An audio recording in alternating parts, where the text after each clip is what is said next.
All right, we're with Brian Jeffries, play-by-play voice of the Arizona Wildcats. Brian, thanks for joining us. First of all, give us a look at this Arizona team, just kind of how the season has gone. Obviously, we know they've been in the top 15, top 10 most of the year.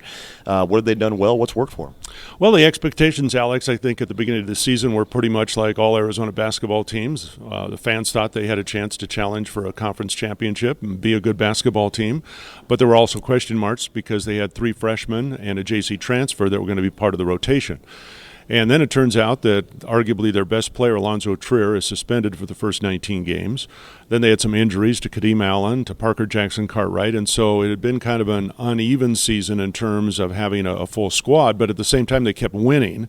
And I think a lot of that credit goes to the coaching staff and also to the young freshmen, 3 of them, who were forced to play a lot of minutes. So the team kept winning. They lost to Gonzaga on a neutral court, lost to Butler on a neutral court, but felt really good going into the conference season and finished as co-champions with Oregon. And I think once the season came to an end there, at least the regular season, and it was a healthy team, then the expectations started to rise immediately. When they won the Pac-12 tournament, beating Colorado, UCLA, and Oregon back-to-back, then the expectations go even higher than that. So they're playing really good basketball right now. They've got it's a very talented team, and I think a lot of people think they have a chance to go deep, but we know how difficult the NCAA tournament is. No question, and you got a little bit of that test from North Dakota yesterday as they scrapped their way back into that game in the second half. How do you think that the Wildcats responded? Well, I'm going to look at it 2 ways. One is they had a big halftime lead. They had led by 17 late in the first half, and I think that tells you a little bit about a younger team. I think they probably relaxed a little bit in the locker room at halftime and thought, okay, this is going to be easy. And to North Dakota's credit, they came out and said, no, we're going to make you work for it, and got it down to 7. And Arizona went on to win, obviously, easily. So I think that's going to be one of the great question marks against St. Mary's. How does the Arizona psyche come out of the locker room now? Because they know that they're taking a huge step up in competition.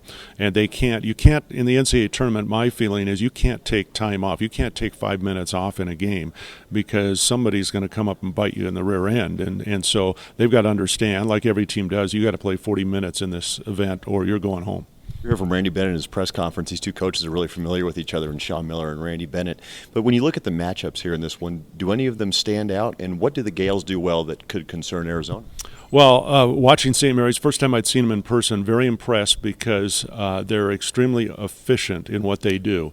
They don't make mistakes. They run an excellent offensive set, and they make you pay if you don't defend well. And so I think that's going to be a key from the Arizona side is how well do they defend St. Mary's, both on the perimeter and inside.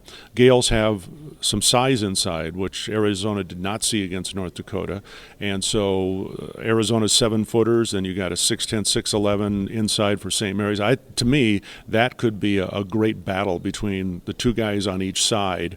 Rebounding is something huge for Sean Miller. I mean, he has at the top of his list every single game, and late in this season it's been emphasized even more. So the battle on the boards could really decide this game. Yeah, 2 teams playing pretty well down the stretch of the season. This is Brian Jeffries, play-by-play voice of the Arizona Wildcats. Thanks again for joining us, Brian. Have a good call tomorrow. All right, you too, Alex.